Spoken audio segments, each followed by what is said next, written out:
Hello friends.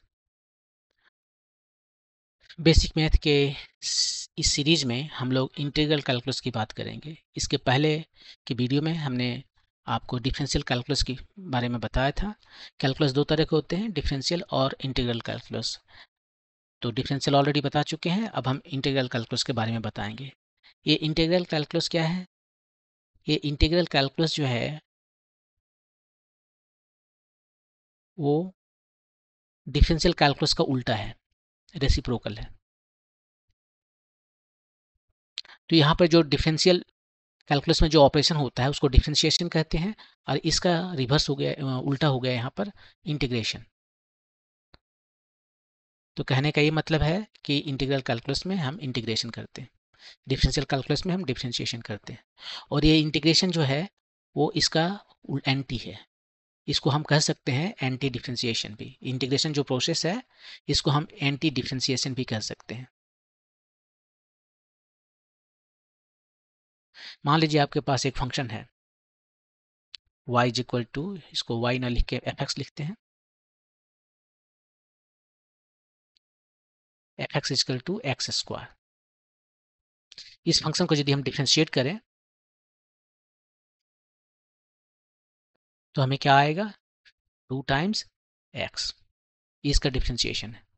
अब यदि हम 2x को इंटीग्रेट करें, यहाँ पर इस 2x को यदि इंटीग्रेट करें तो हमें मिल जाएगा ये वाला फंक्शन fx। fx का मतलब है ये एक्स स्क्वायर। और ये जो साइन आपको दिख रहा है ये टाइम्स डी और वेरिएबल, ये वेरिएबल यदि हम x लेते हैं तो dx, वेरिएबल y लेते हैं तो dy। ये है ऑपरेटर। जैसे dy by D x operator हुआ डिफरेंशिएशन का, ये इंटीग्रेशन का ऑपरेटर है, इंटीग्रेशन ऑपरेटर है ये।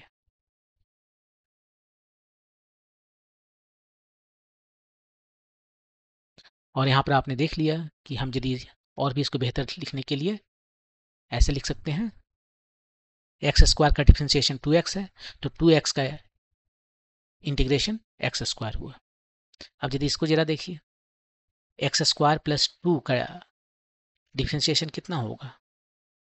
ये होगा एक्स स्क्वायर का डिफरेंशिएशन प्लस 2 का डिफरेंशिएशन, वो तो जीरो है, दो कांस्टेंट तो वो जीरो हो गया। और ये फाइनली आ गया आपका एक्स स्क्वायर का डिफरेंशिएशन जो ऑलरेडी निकाले हुए हैं वो है 2x। और यहाँ से हम देख सकते हैं फिर ये कि यदि हम इंटीग्रेट करें 2x को तो हमें क्या मिलेगा? एंटी डिफरेंशिएशन है ना।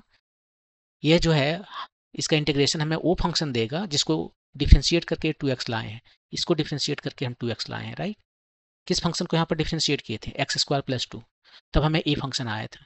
तो यदि हम इसको इंटीग्रेट करेंगे तो यहाँ पर जो फंक्शन है वो आ जाएगा एक्स स्क्वायर प्लस 2। इसी तरह से यदि हम यहाँ पर लिखे कि डी एक्स स्क्वायर प्लस 100, इसका यदि हम डिफरेंशिएशन करें तो क्या आएगा? एक्स स्क्वायर का डिफरेंशिएशन 2x और 100 का डिफरेंशिएशन और जीरो, 100 नहीं, जीरो। तो ओवरऑल ये आया 2x। और फिर हम यदि इंटीग्रेशन की बातें करें तो 2x को यदि हम इंटीग्रेट करेंगे तो हमें कितना आएगा? ये नंबर आएगा, ये नंबर नहीं, ये जो फंक्शन है एक्स स्क्वायर प्लस 100। अब आप जरा इन तीनों इक्वेशन को देखिए तो यहाँ पर 2x dx, 2x का यदि हम इंटीग्रेशन करते हैं तो एक्स स्क्वायर आता है। यहाँ सेम 2x का इंटीग्रेशन करते हैं तो एक्स स्क्वायर प्लस 2 आता है। सेम 2x का इंटीग्रेशन यहाँ कर रहे हैं तो एक्स स्क्वायर प्लस 100 आ रहा है। ये क्या हो रहा है? तो ये सबको एक साथ लिखने के लिए हम ऐसा करते हैं, लिखते हैं कि यदि हमें 2x का डिफरेंशिएशन करना है तो एक तो एक्स स्क्वायर होगा और एक कांस्टेंट होगा, और एक c जो है इसको हम इंटीग्रल कांस्टेंट कहते हैं। ये कोई स्पेशल चीज़ नहीं है, ये केवल ये बताता है कि आपका इनिशियल, शुरुआत में, बिगिनिंग में या कोई भी पर्टिकुलर टाइम में एट ए गिवन एक्स, यदि आपको गिवन एक्स ये इंटीग्रल पता है, आपको इसको आई से भी डिनोट करते हैं, एक आई यदि पता है तो ये सी हमें पता चल जाएगा। सी कितना है ये पता चल जाएगा। तो सी जस्ट ये पता करने के लिए है कि एट ए गिवन, आप सोच सकते हो कि हम यदि अपना सुविधा के लिए कहें कि x इक्वल टू 0 पर हमारा इंटीग्रल 0 है, तो c कितना आया, यहाँ से देख लीजिए, इंटीग्रल 0 हो गया, x को 0 रखने पर तो c 0 हो गया। यदि आप कहते हो कि x इक्वल टू 0 पर i जो है सो 1 है, तो c कितना हो गया, x इक्वल टू 0 पर c 1 हो गया। आप ये भी कह सकते थे कि x इक्वल टू 1 पर i जो है सो 1 है, तो c कितना हुआ, ये 1 है, x इक्वल टू 1 पर 1 है, तो ये भी 0 हो गया। तो इस तरह से c का वैल्यू निकाल सकते हैं इनिशियल कंडीशन से। हमें इंटीग्रेशन का वैल्यू पता होना चाहिए एट ए गिवन x, एक बार हमें केवल चाहिए, एक x के लिए हमें इंटीग्रेशन का वैल्यू पता होना चाहिए, तो ये हमारा वैल्यू निकल जाएगा। और तब ये टोटल का टोटल जो इंटीग्रेशन है यहाँ पर एग्जैक्ट जो है हमें मिल जाएगा। तो एग्जैक्ट जानने के लिए हमें ये जानना पड़ेगा, जैसे कि यहाँ पर ये जो फंक्शन है एक्स स्क्वायर है, यहाँ पर प्लस 0 है, यहाँ पर प्लस 2 है, ये प्लस 100 है। ये प्लस जो है वो बताने के लिए ये कांस्टेंट है कि यहाँ पर कौन सा वैल्यू था, 100 था कि 2 था कि 0 था, उसको बताने के लिए ये सी का वैल्यू हमें पता होना चाहिए। और सी का वैल्यू आप यहीं से देख, यदि ये वाला वैल्यू है सिंपली, तो यहाँ पर कह सकते हो कि ये आपका इंटीग्रेशन है ना, ये इंटीग्रेशन है, तो x इक्वल टू 0 पर इंटीग्रेशन 0 हो गया। x इक्वल टू 0 पर ये कितना आया, 2 है। x इक्वल टू 0 पर ये कितना आया, इंटीग्रल का वैल्यू 100 आया। तो इसी को आप यहाँ पर लिख सकते थे, इससे बेहतर था लिखने के लिए। ये फर्स्ट केस था आपका, सेकंड केस यहाँ पर था, ये फर्स्ट केस था पहला वाला। दूसरा वाला जो है आप कह दीजिए यहाँ पर कि x इक्वल टू 0 पर जो है इंटीग्रल x इक्वल टू 0 पर इंटीग्रल 0 था। यहाँ पर x इक्वल टू 0 पर इंटीग्रल का वैल्यू जो है 2 है, यदि मान लीजिए, तो c का वैल्यू यहाँ से 2 आ जाएगा। और यदि आप कहें कि x इक्वल टू 0 पर इंटीग्रल का वैल्यू 100 है, तो c कितना आएगा, 100 0 प्लस c, तो c इक्वल टू 100 आ गया। ये तीसरा वाला दे रहा है, ये दे रहा है, देख लीजिए यहाँ पर x इक्वल टू 0 पर इस इंटीग्रल का वैल्यू 100 है, x इक्वल टू 0 पर इस इंटीग्रल का वैल्यू 2 है। तो इस तरह से आपको पता चल जाएगा कि आपका इंटीग्रेशन जो है वो पूरा क्या है, 100 c विथ c क्या हो जाएगा। यदि x इक्वल टू 0 ये कंडीशन सेटिस्फाई हो रहा है तो ये प्लस 2 होगा, 0 होगा। ये कंडीशन सेटिस्फाई हो रहा है तो प्लस 2 होगा। ये कंडीशन सेटिस्फाई हो रहा है तो प्लस 100 होगा। यदि कोई और कंडीशन सेटिस्फाई हो रहा है तो प्लस उसके मुताबिक यहाँ पर होगा। अब हम क्या करते हैं कि आपको पता है कि एक एल्जेब्रिक फंक्शन का डिफरेंशिएशन कितना होता है, एक्स एंड डिफरेंशिएशन पहले हम बात करेंगे, इंटीग्रेशन के पहले डिफरेंशिएशन बात करेंगे।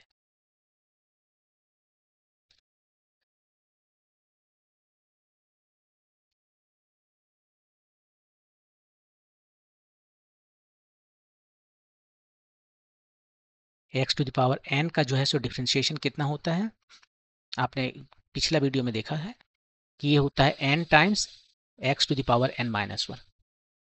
हम इसी तरह से एक फार्मूला हमें चाहिए इंटीग्रेशन के लिए, वो मैं यहाँ करने जा रहा हूँ।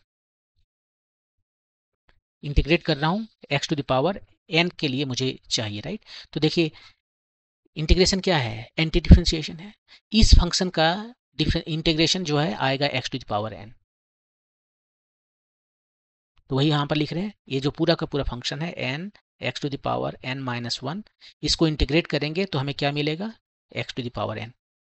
यहाँ पर जो कांस्टेंट है उसे हम भूल जाते हैं, कांस्टेंट हमेशा रहेगा। यदि यहाँ पर हमारा कोई वैल्यू नहीं दिया हुआ है, अपर लिमिट और लोअर लिमिट, तो एक कांस्टेंट हमेशा आएगा, अभी हम उसको भूल जाते हैं। अब ऐसा कर सकते हैं, एन को हम उधर ले जाते हैं, x to the power n minus 1 d x, ये हो गया x to the power n by n. हमें x to the power n minus 1 का इंटीग्रेशन नहीं चाहिए, हमें इसके फॉर्म में x to the power n का इंटीग्रेशन चाहिए। तो हम क्या करते हैं, एन को एक बढ़ा देंगे तो अपने आप एन हो जाएगा। देखिए एन को यहाँ पर है हम रिप्लेस कर रहे हैं एन प्लस 1 से। आप बोलोगे एन को एन प्लस 1 से रिप्लेस कर रहे हैं, हमें कन्फ्यूजन हो रहा है, तो ठीक है, इसको एम तो कर सकते हैं ना, अब तो कन्फ्यूजन नहीं है। इसको लिखिए यहाँ पर, एक्स की जगह पर एक्स है, एन के जगह पर m+1 और -1 dx। इस dx में x वेरिएबल तो चेंज नहीं कर रहा है, n केवल m+1 हुआ है। इधर n के जगह पर m+1 डिवाइडेड बाय n के जगह पर m+1, ये कितना आ गया, x to the power m dx, x to the पावर m+1 डिवाइडेड बाय m+1। अब ये m है यहाँ पर, तो यहाँ पर m है। यदि यहाँ पर हम n लिखें तो यहाँ भी n लिख सकते हैं, इसमें कोई प्रॉब्लम नहीं होना चाहिए। x to the power n+1 by n+1। तो ये आपका फार्मूला आ गया है अलजेब्रिक फंक्शन का। और ऑफ कोर्स एक कांस्टेंट रहेगा, उसको जब ये हटेगा तो एक कांस्टेंट आएगा। तो इस तरीके से आपको एक फार्मूला आ गया कि x to the power n का इंटीग्रेशन कितना होता है, पावर एक बढ़ गया और उस बढ़ा हुआ पावर से डिवाइड करते हैं। यहाँ पर देखिए डिफरेंशिएशन जब हम x to the power n को करते हैं तो पहले पावर लिखते हैं और पावर घट जाता है, इसका उल्टा होना है। पावर घट गया, यहाँ पावर बढ़ा दिया, यहाँ पर मल्टीप्लाई किए, यहाँ डिवाइड करेंगे। और डिवाइड किससे कर रहे हैं, इस n+1 से, जो बढ़ा हुआ पावर है। ये दोनों में कौन सा ज़्यादा पावर है, n-1 या n है, n से हम मल्टीप्लाई किए थे, यहाँ पर डिवाइड करेंगे। और किससे, जिसका पावर ज़्यादा है, n और n+1 में किसका पावर ज़्यादा है, n+1, उससे।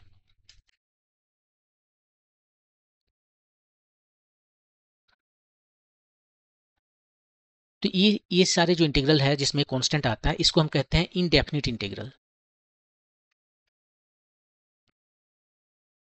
ये इनडेफिनिट इंटीग्रल है क्योंकि आपका जो इंटीग्रल आया है उसका वैल्यू एग्जैक्ट पता नहीं है आपको, वो सी पर डिपेंड करता है। और सी को निकालने के लिए हमें इनिशियल कंडीशन चाहिए।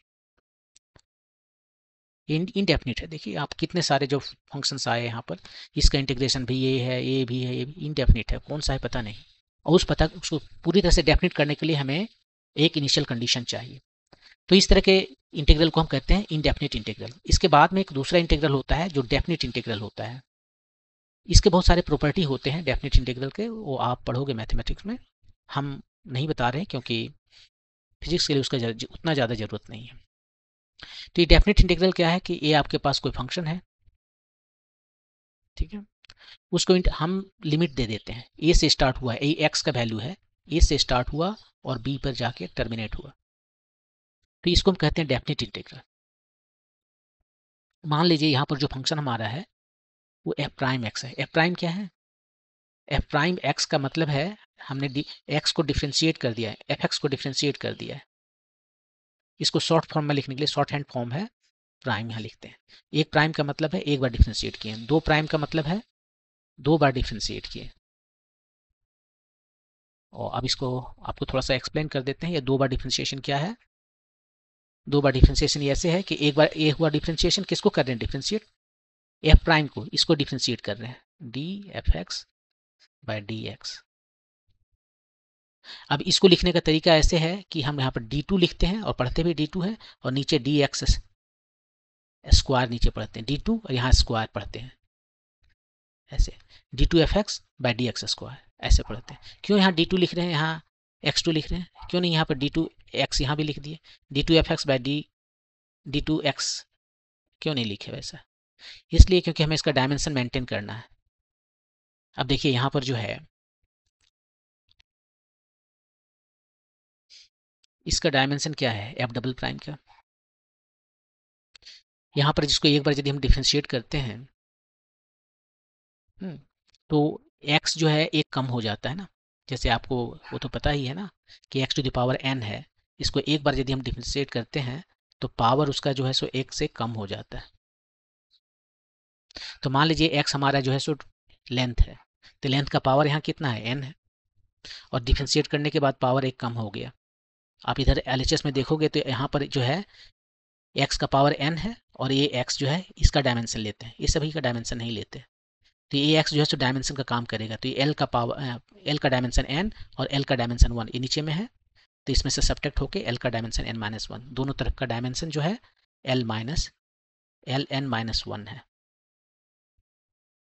दोनों तरफ का डायमेंशन यही है। यहाँ पर इस तरह से हम इसलिए लिख रहे हैं क्योंकि ये डायमेंशन मेंटेन करता है।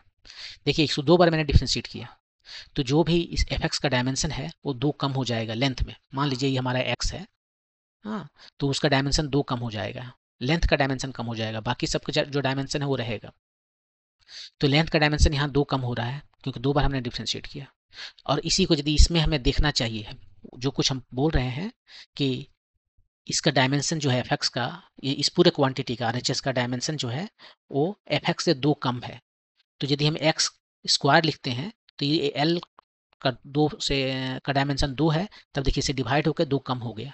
यदि यहाँ पर हम लिखते L2 और इसको नहीं लिखते तो ये डी का कोई डायमेंशन नहीं है, डी जो है सो ऑपरेटर है पूरी तरह से, और ए ऑपरेटर जो है एक्स के रेस्पेक्ट में है। यदि यहाँ पर लिखने से हमें क्लियरली पता चल जाता है कि इसका 2 डायमेंशन है और इससे कम हो गया। हाँ, तो जो डायमेंशन इसका होना चाहिए वही आ रहा है यदि यहाँ पर लिखते हैं। तो यहाँ लिखते तो हम नहीं समझ में आता है। इसलिए इन चीज़ों को क्लियर करने के लिए हमारे पूर्वजों ने क्या किया है, इसको इस हिसाब से लिखा है d2f(x/dx²। वैसे 3 डिग्री वाला जो है 3 डिग्री 3 ऑर्डर, इसको ऑर्डर बोलते हैं। ये फर्स्ट ऑर्डर हुआ, ये सेकंड ऑर्डर हुआ। वैसे 3 ऑर्डर वाला जो थर्ड ऑर्डर जो है निकालना हो तो उसको लिखेंगे ये 3 यहाँ पर और नीचे में x³ और ये जो फंक्शन हमारा है।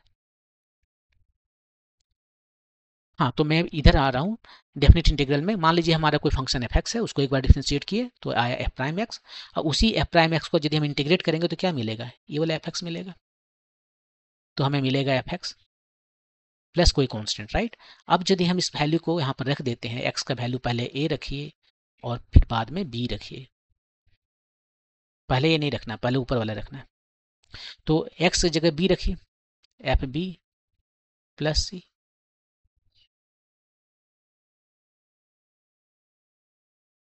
फिर ये वाला रखिए, एफ ए प्लस सी। ये सी खत्म हो गया, f b minus f a. तो देखिए कोई कांस्टेंट आया नहीं आया, ये एक वैल्यू दिया है, एक नंबर है, एक वैल्यू है, एक नंबर है। ये आपका फंक्शन नहीं है।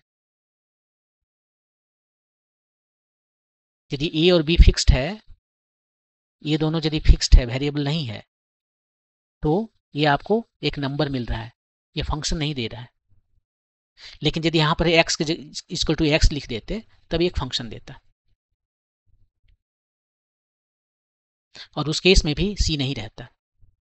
यहाँ पर क्या लिखते आप, एफ एक्स लिखते, एक्स इक्वल टू एक्स रहने पर एफ एक्स लिखते। तो एफ एक्स माइनस एफ ए, ये चीज़ें लिखते हैं आप यहाँ पर, और ये तब एक फंक्शन होता। हम एक बार लिख देते हैं। यदि मान लीजिए आप इसको इंटीग्रेट करने चले, एफ प्राइम जो फंक्शन है उसको इंटीग्रेट करने चले एक्स इक्वल टू ए से एक्स इक्वल टू एक्स तक, तो देखिए ये डिफ्रेंसिएशन है और ये कट जाएगा, ये डिफ्रेंसिएशन और इंटीग्रेशन कट गया, आपको मिल गया एफ एक्स। और लिमिट रखना है एक्स इक्वल टू ए और x equal to x. Of course यहाँ पर बताया था कि एक सी कांस्टेंट आएगा इनडेफिनिट में, और आप देखिए यहाँ पर है एफ एक्स लिखते हैं plus c minus f a minus c, ये सी खत्म, f x minus f a. तो ये जो आपको दे रहा है वो क्या दे रहा है, f x minus f a दे रहा है। तो ये अब एक फंक्शन है क्योंकि एक्स का फंक्शन है, और इस फंक्शन का वजह है ये, इसके वजह से फंक्शन है। यदि दोनों कांस्टेंट होता है, ये तो कांस्टेंट है, इस कांस्टेंट के वजह से सी गायब हो गया और इसके वजह से ये फंक्शन आ गया। इसको भी यदि कांस्टेंट दे देते तो ये कांस्टेंट हो जाता और तब हमें जस्ट एक नंबर मिलता। तो ये है डेफिनिट इंटीग्रल। डेफिनिट इंटीग्रल मतलब कि स्टार्टिंग पॉइंट, इनिशियल और फाइनल पॉइंट आपको फिक्स कर दिया गया है। ये डेफिनिट नहीं है, ये इनडेफिनिट है, ये इनडेफिनिट है। और इनडेफिनिट में जो कांस्टेंट है उसको भी बता चुका है, यही आपका सी है, बता चुका है।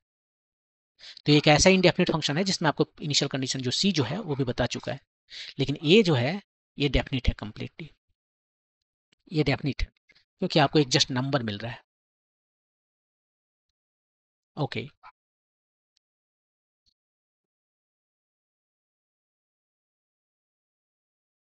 अब ऐसा करते हैं कि हम कुछ फंक्शंस का डायरेक्टली इंटीग्रेशन का वैल्यू लिख देते हैं। और इसको आप बहुत आसानी से कर सकते हो। आप देखिए डिफ्रेंसिएशन क्या है, उसका उल्टा करते चले जाएंगे, ठीक है। तो अभी तो आपको मैंने बताया कि यदि x to the power n का डिफ्रेंसिएशन जो है n times x to the power n minus 1 होता है, तो इंटीग्रेशन जो है x का पावर n का क्या आएगा, पावर एक बढ़ जाता है। ये मैंने करके दिखाया था अभी कुछ देर पहले, और ऑफ कोर्स कोई कांस्टेंट आएगा। तो ये रहा पहला आपका। दूसरा देखते हैं। दूसरा लेते हैं, अब ट्रिग्नोमेट्रिकल फंक्शन चलते हैं। साइन जो है उसको लेते हैं, साइन फंक्शन। साइन का जो डिफ्रेंसिएशन है वो कितना होता है, वो होता है cos x। तो ये दूसरा इधर हमारा हो जाएगा कि cos का इंटीग्रेशन क्या हो जाएगा, प्लस साइन x, और कोई कांस्टेंट तो रहेगा। और cos का डिफ्रेंसिएशन क्या होता है, ये होता है माइनस साइन x। तो यहाँ पर आप लिख सकते हो साइन x का डिफ्रेंसिएशन क्या हो जाएगा, ये माइनस जो है इसके पास भेज देते हैं, वो तो भेज सकते हैं ना माइनस इधर, यहाँ पर d of minus cos x by D x. तो ये हो गया माइनस कॉस एक्स प्लस सी, साइन कॉस का हो गया। ऐसे ही आप कर सकते हो टेन एक्स का डिफ्रेंसिएशन कितना होता है, ये होता है सेक स्क्वायर एक्स। तो आप यहां से कर सकते हो कि सेक स्क्वायर एक्स जो है उसका इंटीग्रेशन टेन एक्स होगा। वैसे ही कॉट का जो है सो कॉट एक्स का जो है सो होता है कोसेक स्क्वायर एक्स।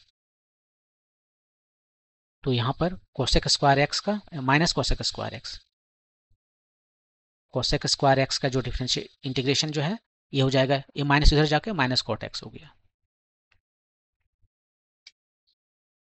इसी तरह से बाकी और भी फंक्शंस का निकाल सकते हो, और एक्चुअली इंटीग्रेशन में बहुत सारे फंक्शंस आएंगे आपको,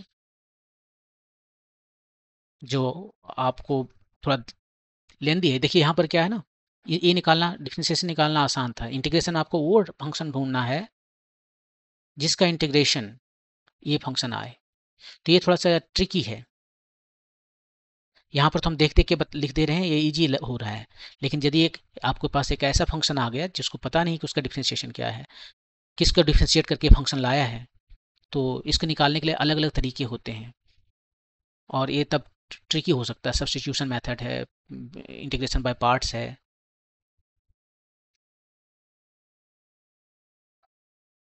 ये देखिए सेक एक्स हो गया, और लास्ट अभी इसके लिए लिख देते हैं सेक एक्स के बाद हो गया कोसेक एक्स। इसका डिफरेंशिएशन क्या हो गया, minus cosec x cot x. और तब यहाँ पर आ गया आपका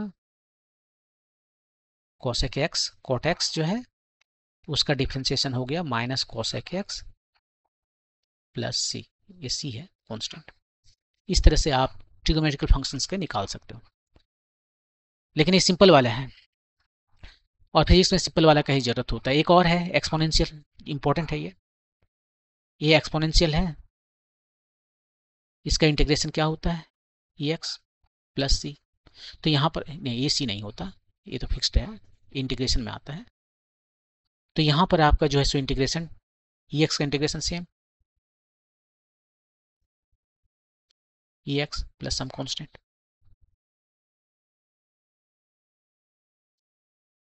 ये स्पेशल फंक्शन है, इसका डिफरेंशिएशन इंटीग्रेशन दोनों सेम है।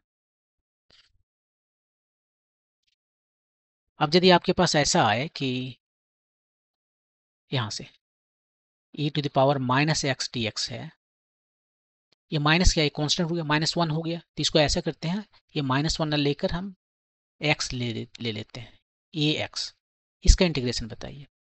तो इसमें क्या करते हैं, देखिए e to the power a x जो है लिखते हैं, जो ये वाला फॉर्म है, और जो कांस्टेंट है उससे हम डिवाइड कर देते हैं। क्यों ऐसे क्यों कर रहे हैं, यहाँ पर करके देखिए।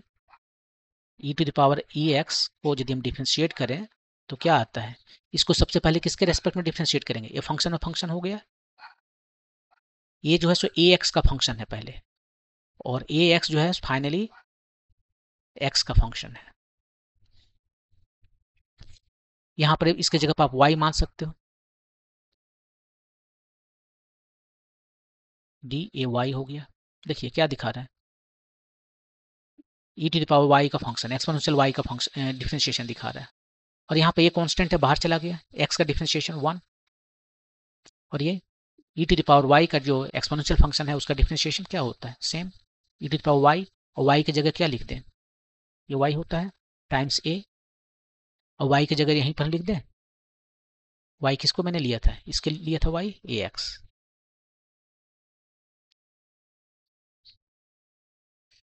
तो देखिए यहाँ पर क्या आया, जब हम इसको डिफ्रेंशिएशन करते हैं तो ए मल्टीप्लाई हो गया, ये उल्टा है ना उसका, तो यहाँ डिवाइड हो जाएगा।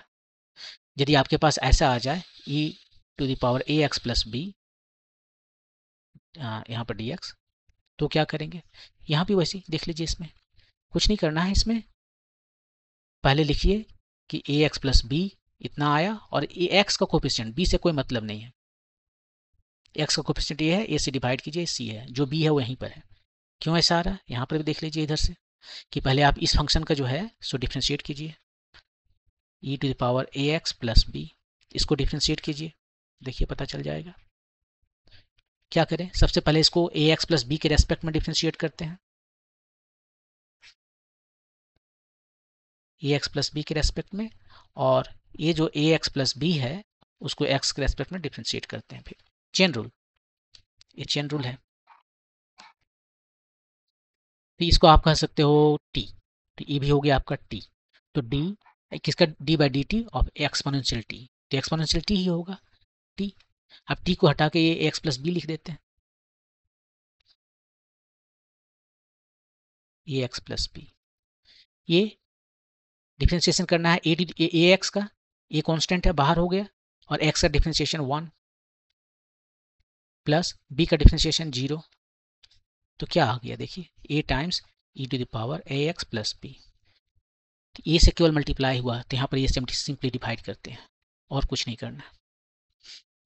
यदि आपके पास कोई फंक्शन ऐसे आए कि साइन ए एक्स प्लस बी का डिफ्रेंशिएशन बताना, इंटीग्रेशन बताना है, तो साइन का क्या होता था, कॉस, ये जो है सो लिख लेते हैं, आर्गुमेंट चेंज नहीं करेंगे, साइन का कॉस नहीं माइनस कॉस होता है, और जो भी एक्स का कोफिशिएंट है उससे डिवाइड कर देंगे, और जो कांस्टेंट है वो तो होना ही।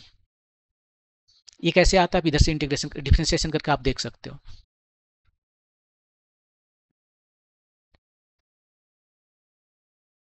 कॉस को डिफ्रेंशिएट कीजिए, देखिए क्या आ जाता है, ये आता है माइनस साइन ए एक्स प्लस बी टाइम्स ए,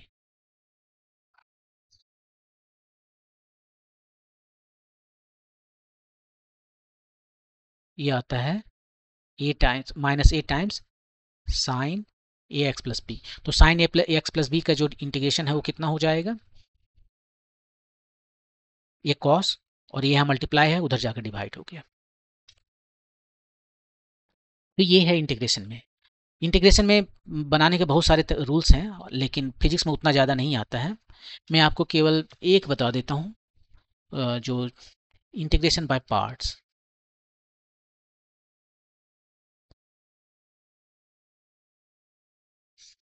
आप याद कीजिए, डिफ्रेंशिएशन में कुछ रूल था, यू भी दो फंक्शन हो यदि एक्स के, तो उसके लिए रूल था कि पहला फंक्शन को डिफ्रेंशिएट करते हैं, दूसरा को रख देते हैं, वैसे ही पहला को रख दिया, दूसरा को डिफ्रेंशिएट कर दिया, ये प्रोडक्ट का रूल था। यहाँ पर एग्जैक्टली सेम कर रहे हैं, लेकिन किसके लिए, इंटीग्रेशन के लिए, यू भी मान लीजिए दोनों फंक्शन है, इसको डिफ्रेंशिएट इंटीग्रेट कर रहे हैं, तो इसके लिए आपको क्या करना है, आपको ये करना है, इसके लिए हम सिंपली फार्मूला लिख देते हैं, कैसे आया नहीं आया हम नहीं बताते हैं।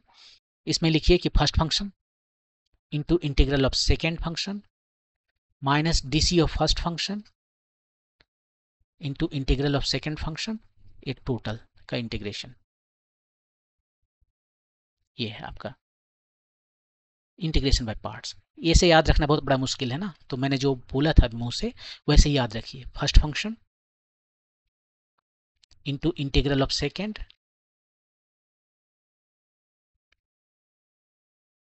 ये हो गया first function into integral of second, ठीक है, माइनस इंटीग्रेशन कर रहे हैं किसका, DC of first function, DC मैंने differential coefficient of first function, ये फर्स्ट फंक्शन का डीसी डिफरेंशिएशन जो है, DC of first function, first लिखा नहीं, DC of first function, DC of first function times integral of second is exactly same,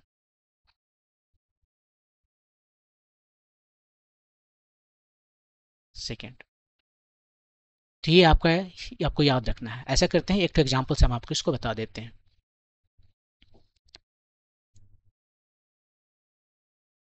example के लिए मैं एक लेता हूं function log x, natural log, और उसका इंटीग्रेशन मुझे करना है, इसका इंटीग्रेशन आपको करना है। अब देखिए इसका डिफरेंशिएशन 1/x बहुत ईजी था, लेकिन इंटीग्रेशन यहाँ पर हमें बाय पार्ट्स यूज करना पड़ेगा। आप बोलोगे बाय पार्ट्स, तो आपने बताया कि भाई दो फंक्शन होना चाहिए हमारे पास, u और v फंक्शन, लेकिन यहाँ पर तो सिंपली एक ही फंक्शन है log x, एक फंक्शन है, दूसरा तो है नहीं। दूसरा है ना, सब नंबर के साथ में एक मल्टीप्लाई होता है, वही दूसरा फंक्शन है। ये आपका u हो गया और ये आपका v हो गया। सो u हो गया आपका ln ऑफ x और v हो गया आपका वन फंक्शन। आप बोलोगे फंक्शन क्या है, ये तो कांस्टेंट है। हाँ, कांस्टेंट भी है, फंक्शन है। फंक्शन तो कह सकते हैं जिसका वैल्यू कांस्टेंट है, जिसको आप प्लॉट कर सकते हैं वो सब फंक्शन है।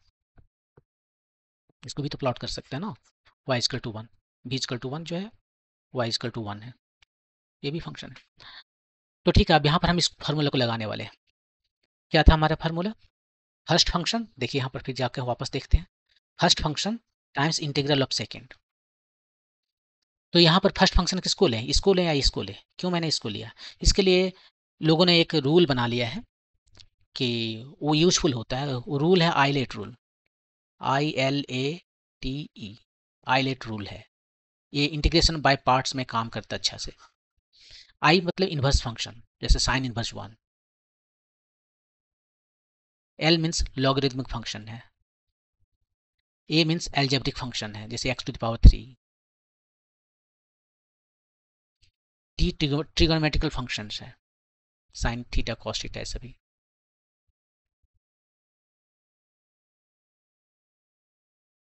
और लास्ट में बचा है exponential, E for exponential function. I for inverse, L for logarithmic, A for algebraic, T for trigonometrical और ई फॉर एक्सपोनेंशियल फंक्शंस। तो अब इसमें देखिए आपके पास कौन दो फंक्शंस हैं, एक लॉगरिथमिक है, एक एल्जेब्रिक है। ये एल्जेब्रिक फंक्शन है ना, x टू द पावर 0 लिख सकते हैं।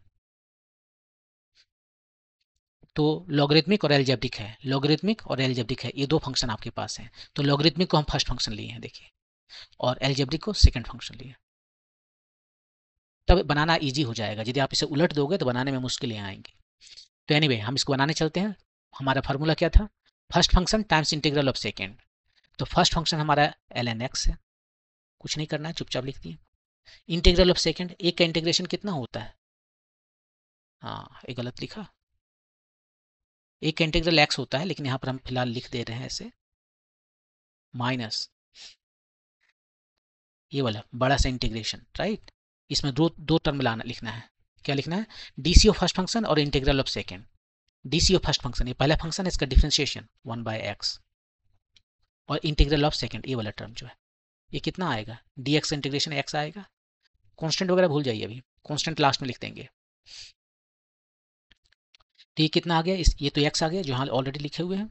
तो ln x time x minus ये x कट गया, क्या बचा आपके पास? जस्ट dx, और कांस्टेंट तो देना ही पड़ेगा। ये हो गया x ln x माइनस इसका डिफरेंशिएशन, किसका डिफरेंशिएशन? 1 का डिफरेंशिएशन। 1 मतलब x टू द पावर 0 का डिफरेंशिएशन, कहीं पर इधर बना देते हैं।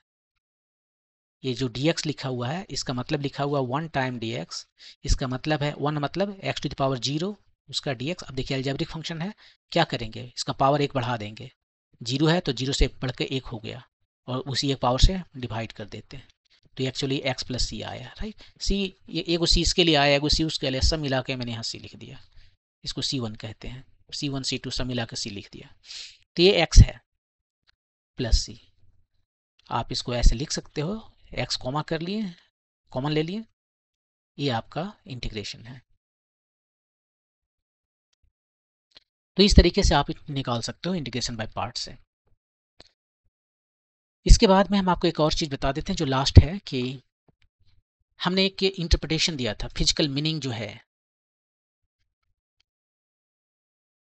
फिजिकल जो इंटरप्रिटेशन है, डिफ्रेंशिएशन क्या दिया था, डिफ्रेंशिएशन क्या था, दो चीज़ें थी डिफ्रेंशिएशन। यदि डिफ्रेंशिएशन की हम बातें करें यहाँ पर, ये क्या था, एक तो ये था कि स्लोप था, slope of y equal to function of x का, ये y जो फंक्शन है x का, उसका स्लोप था। और दूसरा था rate of increase of x, ये लाइबनिज की वजह से था, लाइबनिज मैथमेटिशियन की वजह से और न्यूटन की वजह से, rate of increase of y with respect to x। ये रेट बता रहा है किस रेट से y फंक्शन चेंज हो रहा है, इंक्रीज हो रहा है एक्चुअली, यहाँ माइनस दे देंगे तो डिक्रीज हो जाएगा, इंक्रीज हो रहा है विथ रेस्पेक्ट टू ये, x को मैंने थोड़ा बढ़ा दिया तो y कितना बढ़ेगा, ये बता रहा है। ये दोनों एक्चुअली सेम है, एक्जैक्टली सेम है। तो उसी तरह से कुछ तो फिजिकल इंटरप्रिटेशन होगा इंटीग्रेशन का, हाँ है। और उसका इंटीग्रेशन का फिजिकल इंटरप्रिटेशन ये है कि मान लीजिए a से लेकर हम b तक इंटीग्रेट करते हैं किसी फंक्शन को, ठीक है, वो हमें क्या देता है, वो हमें देता है area under y equal to f x curve and x axis. इसको हम प्लॉट कर सकते हैं, ये हमारा y है, y मतलब एफ एक्स है, और ये हमारा x है। ये साइन x हो सकता है, एक्स स्क्वायर हो सकता है, x हो सकता है, ये कुछ ऐसे देगा, आर्बिट्री ले लिए। यदि हम इस पॉइंट से स्टार्ट करें, यहाँ x इक्वल टू a, ये हमारा x इक्वल टू स्टार्टिंग है, x इक्वल टू a से लेकर x इक्वल टू b तक हम इसको इंटीग्रेट करें तो ये हमें इसका एरिया देगा। x एक्सिस और इस ग्राफ के बीच का जो एरिया है, यही है हमारा इंटीग्रेशन। ये ग्राफ होना चाहिए f x, right, f x d x, a से लेकर बी तक। ये क्या देगा, एक वैल्यू देगा, एक नंबर देगा। इसको इंटीग्रेट करेंगे, इंटीग्रेशन देगा, एरिया एरिया निकलेगा, तो एरिया भी एक वैल्यू ही है, जस्ट एक नंबर है। तो ये है फिजिकल इंटरप्रिटेशन, कि किसी भी फंक्शन को यदि हम इंटीग्रेट करते हैं एक पॉइंट से दूसरे पॉइंट के बीच में, तो दोनों पॉइंट के बीच में वो फंक्शन और एक्स एक्सिस के बीच में जो एरिया पड़ता है वही एरिया बताता है। तो इंटीग्रेशन जो है इसलिए बहुत इंपॉर्टेंट हो जाता है कि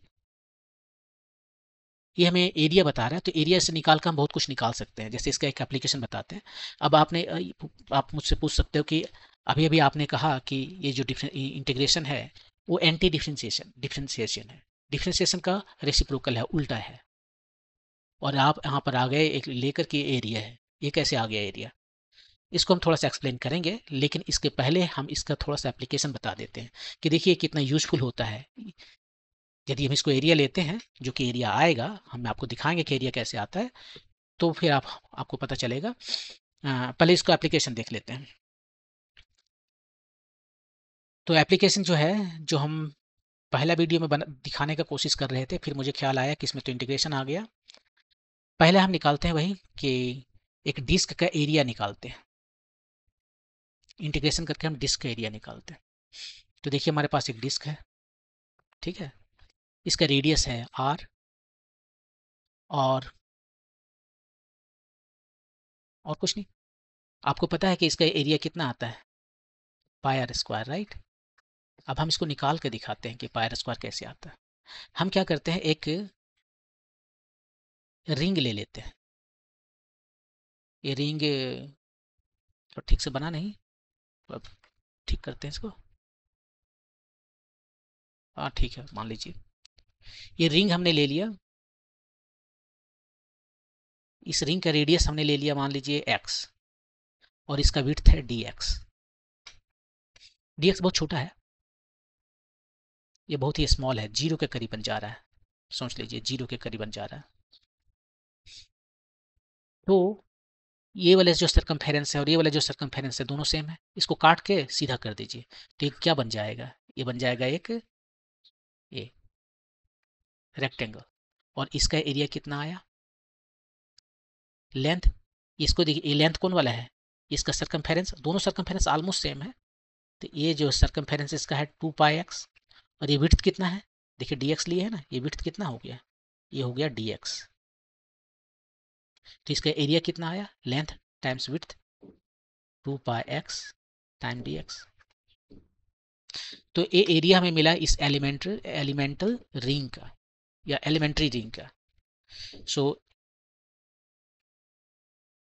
एरिया ऑफ एलिमेंट्री रिंग, इसको एलिमेंट कहते हैं, तो एलिमेंट से बनाया एलिमेंट्री रिंग, और उसको हम डी ए से डिनोट करते हैं क्योंकि छोटा एरिया है डी मतलब स्मॉल छोटा एरिया, और यही डी जो छोटा हम बात करते हैं वो डिफ्रेंशिएशन में इंटीग्रेशन में आ जाता है। कितना आया यहाँ पर, तो आ गया है 2πx dx। अब यदि इसी के तरह बहुत सारे रिंग को हम ले लें, इनफाइनाइट नंबर में रिंग को ले लें और सबको ऐड अप कर दें, एरिया सबके एरिया को ऐड अप कर दें, तो हमें इसका एरिया मिल जाएगा। तो वही हम करने जा रहे हैं, एरिया ऑफ डिस्क सबको हम ऐड कर देना है, ऐड कर देना है मतलब कि समेशन कर देना है, इंटीग्रेट कर देना है, सबको कलेक्ट करना है एक साथ में। तो यहाँ पर लिखते हैं ये डी ए की वैल्यू जो है सो 2πx dx। x कहाँ से कहाँ तक जा रहा है, लिमिट x सबसे छोटा जो रिंग है उसका रेडियस कितना है 0, और जो सबसे बड़ा रिंग होगा उसका रेडियस कितना है कैपिटल R। 2π कॉमन है बाहर कर लिए, x dx, x जा रहा है 0 से लेकर R तक, 2π x का इंटीग्रेशन कितना होगा, एलजेब्रिक फंक्शन है, पावर 1 बढ़ जाता है इंटीग्रेशन में, डिफरेंशिएशन में घट जाता है और इंटीग्रेशन में बढ़ जाता है, और इंटीग्रेशन में बढ़ा हुआ पावर से हम डिवाइड करते हैं।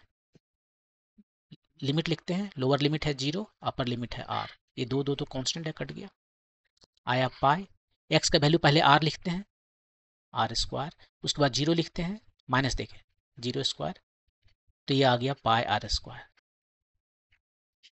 देखिए यही एरिया आप जानते हैं कि डिस्क का एरिया जो है सो πr² होता है, वो मैंने कैलकुलस से निकाल के दिखाया है, इंटीग्रेशन यूज किया। दूसरा एग्जांपल देता हूं, वॉल्यूम ऑफ ए कोन निकालते हैं, volume of a right angled cone.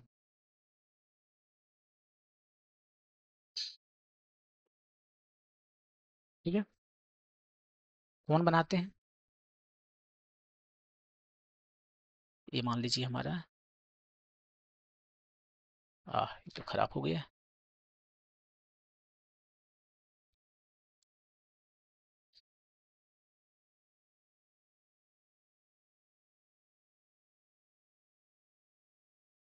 ठीक है।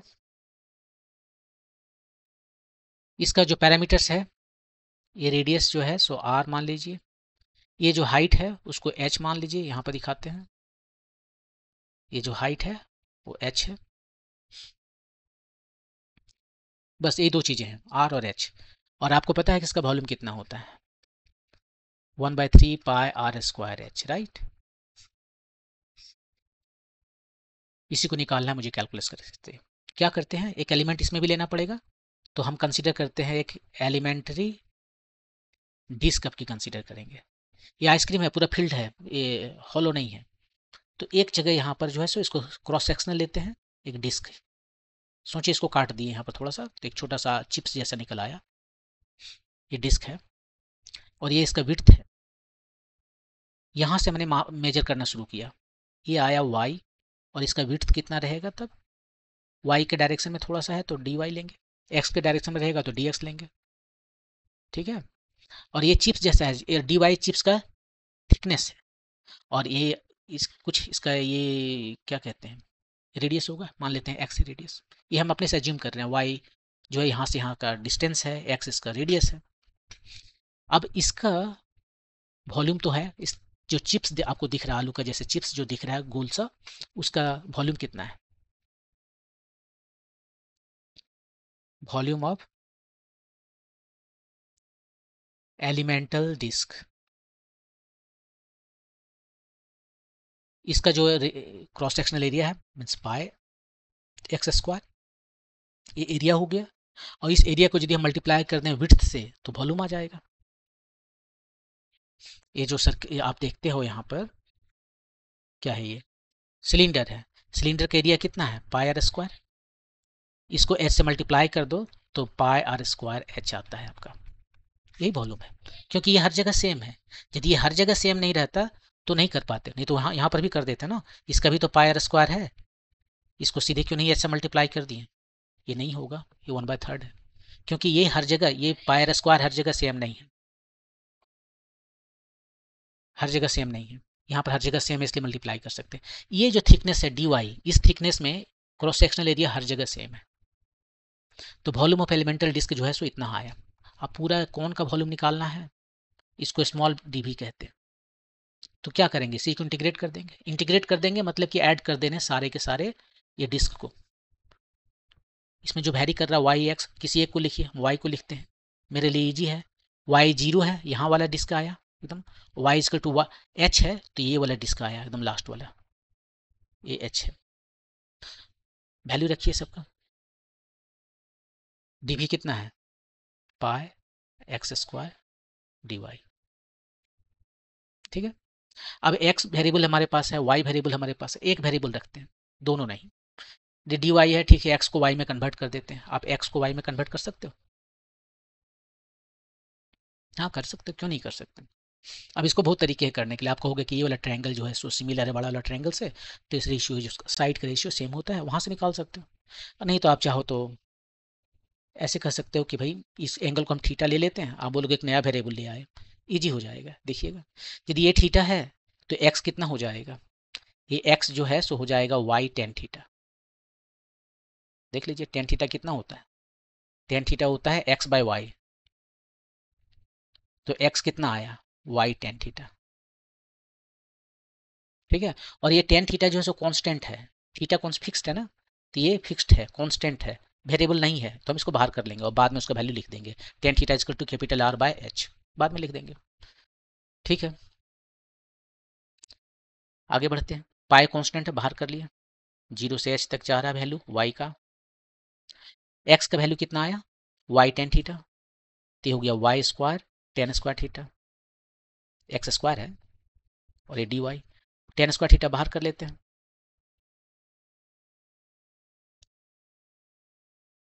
पाई टेन स्क्वायर थीटा बाहर कर लिए। आपके पास सिंपली बचा y square d y. Y vary कर रहा है 0 से लेकर एच तक। टेन थीटा का वैल्यू लिख ही देते हैं, यहाँ से देख लीजिए। टेन थीटा का वैल्यू जो है सो आर बाय एक टोटल एच है। टेन थीटा जो है so capital R by H है, इसका वैल्यू लिख देते हैं, आर बाय एच। और ये वाई स्क्वायर का इंटीग्रेशन क्या होगा, एलजेब्रिक फंक्शन है, पावर है, इसका एक बढ़ा देंगे, 3 हो गया, और 3 से डिवाइड कर देंगे। वैल्यू वाई इजकल टू 0 से आर लिख, एच आर है, एच है, एच है। ये 3 इधर ले चला आया, pi r square by 3 h square. और यहाँ पर क्या बचा, केवल वाई क्यू, इसका वैल्यू रखिए, पहले एच उसके बाद 0 माइनस देके, h q minus 0 q, pi r square by 3 h square. ये तो 0 हो गया, आपके वहाँ पर एच क्यूब हो गया, एच स्क्वायर और एच क्यूब कट गया, आपके बच गया 1/3 पाई आर स्क्वायर एच। ये आपका वॉल्यूम हो गया कोन का वॉल्यूम, राइट एंगल जो कोन है उसका वॉल्यूम आ गया। तो इस तरह से आपको मैंने वॉल्यूम निकाल के दिखाया। आप चाहो तो स्फीयर का वॉल्यूम निकाल सकते हो, आप चाहो तो स्फीयर का सरफेस एरिया निकाल सकते हो, लॉट ऑफ थिंग आप कर सकते हो, बहुत सारी चीज़ें कर सकते हो। इंटीग्रेशन बहुत विशाल है, बहुत भास्ट है, नॉर्मस है। ठीक है, मैंने आपको बस उतना ही बताया जितना फिजिक्स में जरूरत हो, कुछ एग्जाम्पल दिए, ये सारे इंपॉर्टेंट एग्जाम्पल है, क्योंकि फिजिक्स में ऐसे ही सारे प्रॉब्लम बनेंगे, बहुत सारे प्रॉब्लम्स होंगे जिसमें कैलकुलस यूज करना पड़ेगा, स्पेशली यदि आप जेई की तैयारी कर रहे हो तो जहाँ तहाँ उसमें कैलकुलस यूज होगा, और इसी तरह के कैलकुलस यूज होंगे। जैसे यहाँ पे एरिया निकाल रहे हैं वैसे ही वहाँ पर कुछ वैरी कर देगा, डेंसिटी वैरी कर दिया, बोलेगा भाई मास निकालो, इस तरह के जो सवाल है वो। अब लास्ट में आपको मैं बता रहा हूँ जो प्रॉमिस किया था कि इंटीग्रेशन एरिया कैसे है, ये मैंने आपको प्रॉमिस किया था बताने के लिए। ये जो है सो एरिया क्यों है, area under f x and x axis Y.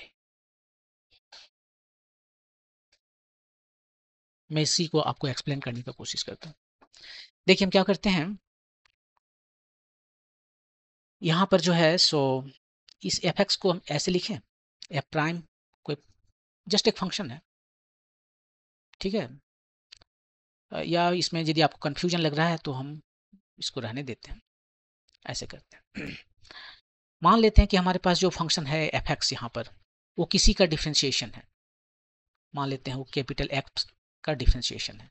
ये प्राइम लिखने का मतलब है कि डिफ्रेंशिएशन है वो, ठीक है। अब इसका एरिया देखिए क्या चल रहा है, ये एफ एक्स डी एक्स है ना। एफ एक्स क्या है, एफ एक्स जो है सो किसी फंक्शन का डिफ्रेंशिएशन है। हमारे पास एक फंक्शन है यहाँ पर, ये मान लीजिए एफ एक्स, ये एफ एक्स फंक्शन है। इसको डिफ्रेंशिएट किया हमें ए मिला, ठीक है। इसको डिफ्रेंशिएट किया तो एफ एक्स मिला, जिसको हम एफ प्राइम एक्स कहते हैं। तो आप यहाँ पर देख लीजिए, यही एफ एक्स जो मैंने यहाँ लिखा है वो कैपिटल एफ एक्स का डिफ्रेंशिएशन। इंटीग्रेशन में क्या है, एंटी एंटी डिफ्रेंशिएशन है ना। एंटी डिफ्रेंशिएशन है मतलब हमें वो फंक्शन बताना है जिसको यदि हम डिफ्रेंशिएट करें तो एफ एक्स मिले, यानी हमें कैपिटल एफ एक्स बताना है। कैपिटल एफ एक्स को जब हम डिफ्रेंशिएट करते हैं तो एफ एक्स मिलता है।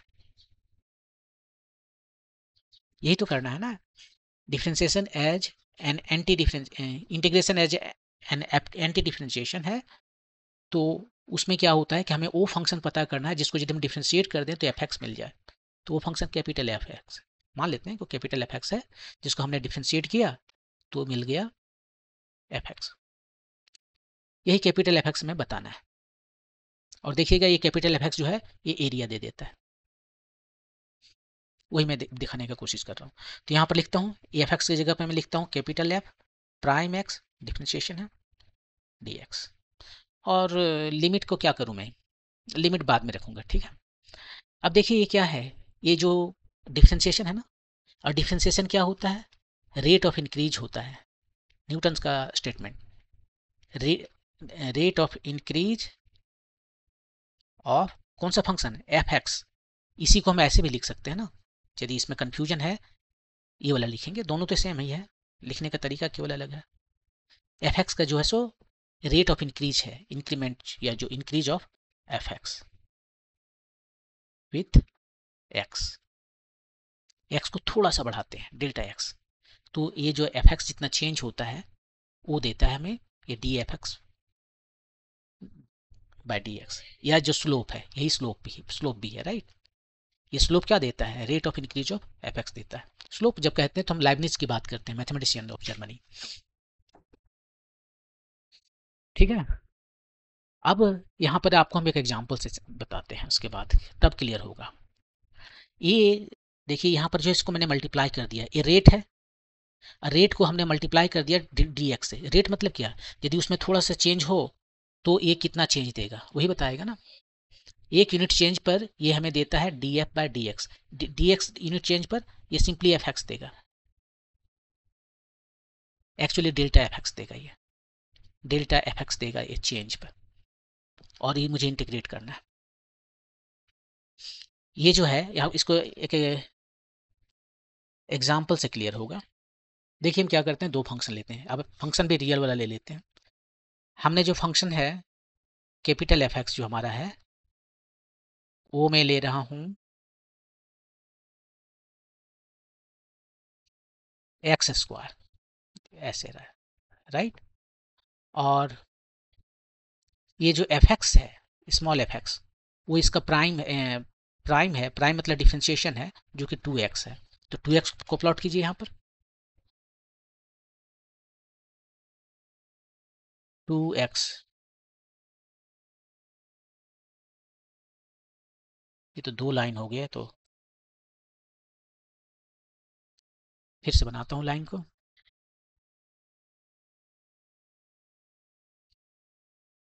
थोड़ा ऑफसेट हो गया, इसको सेट करते हैं इधर, ठीक है। अब ये हमारा है y is equal to 2x, मान लीजिए tan थीटा 2 है सो, और ये जो है y is equal to x square है।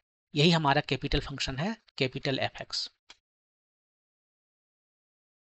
और ये हमारा है स्मॉल एफ एक्स, इसको डिफ्रेंशिएशन, ठीक है, इसको डिफ्रेंशिएशन करेंगे तो 2x आएगा ये। अब देखिए क्या करते हैं, ये जो फंक्शन है हमारा यहाँ पर इंटीग्रेट किसको कर रहे हैं, एफ स्मॉल एफ एक्स को, 2x को इंटीग्रेट कर रहे हैं, राइट, और आएगा क्या, मुझे आएगा एक्स स्क्वायर।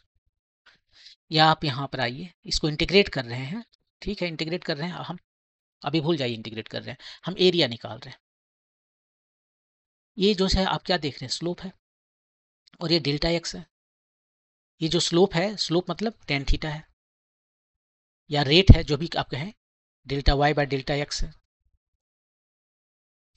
यदि डेल्टा एक्स से हम इसको मल्टीप्लाई कर दें इस स्लोप को, यही स्लोप भी है, इसको यदि हम मल्टीप्लाई कर दें डेल्टा एक्स से तो क्या मिल जाएगा, इसको डेल्टा एक्स से मल्टीप्लाई कर देंगे तो डेल्टा वाई मिल जाएगा, ये वाई में जो चेंज आया वो मिल जाएगा।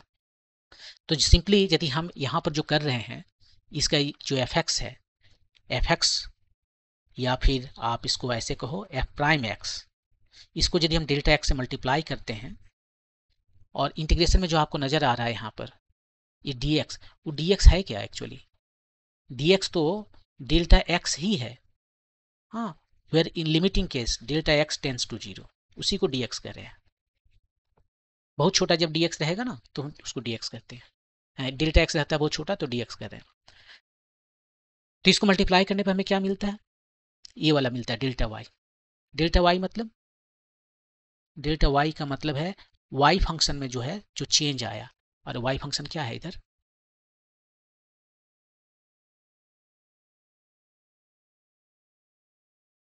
वाई है एक कैपिटल एफ एक्स, यहां से भी क्लियर हो जाएगा, देखिए कैपिटल एफ एक्स है, इसमें जो चेंज आया वो है यहाँ पर, इस फंक्शन का डिफ्रेंशिएशन है ये टेन थीटा, उसको यदि हमने डेल्टा एक्स से मल्टीप्लाई कर दिया तो इसमें जो चेंज आया इस फंक्शन में कैपिटल एफ एक्स में जो चेंज आया, मतलब यहाँ पर ये वाला जो है सो क्वांटिटी हमें मिल गया, ये जो चेंज आया है सो लंबा वाला, ये वाला नहीं, ये वाला जो है डेल्टा एफ हमें पता चल गया। यदि स्लोप को आने की एफ प्राइम एक्स को, कैपिटल एफ प्राइम एक्स को डेल्टा एक्स हमने मल्टीप्लाई किया तो हमें मिल गया ए वाला टर्म। अब ऐसा ऐसा हमारे पास बहुत सारे ये रेक्टेंगल है, यहाँ पर जो है सो क्या देगा, यहाँ पर ए वाला देगा वैल्यू डेल्टा एफ, इस डेल्टा एफ वन, ये डेल्टा एफ टू, ऐसे सबको ऐड करना है, ठीक है। कहाँ से स्टार्ट करूँ ऐड करना, मान लीजिए यहाँ से स्टार्ट करता हूँ, मैं 0 से स्टार्ट करता हूँ, अब लिमिट में दे रहा हूँ यहाँ पर 0 से लेकर मान लीजिए आप x तक हम इंटीग्रेट करते हैं, वेरिएबल रखते हैं ताकि फंक्शन आए, यहाँ यदि हम b दे देंगे तो फिक्स्ड हो जाएगा और एक नंबर आएगा, तो 0 to x तक चलते हैं, 0 to x तक चल रहे हैं। इसको क्या कर रहे हैं हम, ये इंटीग्रेशन का मतलब अब हो गया है, हमें सिंपली एडअप करना है ना, यहाँ पर आपने देखा इसको मुझे एडअप करना है, तो इसको यदि हम एडअप करते हैं तो क्या देता है हमें, हमें देता है ये जो y में जो चेंज आ रहा है उस सबको मुझे ऐड करना है। तो आप देख लीजिए छोटा पहले वाला में जो है क्या आया था हमारा, डेल्टा एफ एक्स वन आया था 1 पर, ये था F x one minus x F zero, ये एकदम शुरू वाला यहाँ पर एक्स इसको टू 0 से लेके यहाँ तक जो चले थे, तो उसके वजह से जो चेंज आया था वो कितना होगा, चेंज इसमें जो आया x one minus F zero. दूसरा देखें x2 पर x2 minus F x one. तीसरा ऐसे बहुत सारा है और सबको हम ऐड अप कर रहे हैं, x3 3 तो 2 हो गया यहाँ पर 2, और ऐसे करते करते बढ़ते बढ़ते डेल्टा एफ, यहाँ पर मान लीजिए हमारा x जो है लास्ट वाला आ रहा है वो हो जाएगा एफ एक्स माइनस इससे थोड़ा सा कम x माइनस डेल्टा एक्स जो भी है, सबको ऐड कीजिए, देखिए ये सेम ए सेम ए सेम, तो ये भी खत्म हो गया, और ये जो सबका समीशन आया यहाँ पर आया F x minus F zero, तो ये क्या दे दिया आपको F x minus F zero.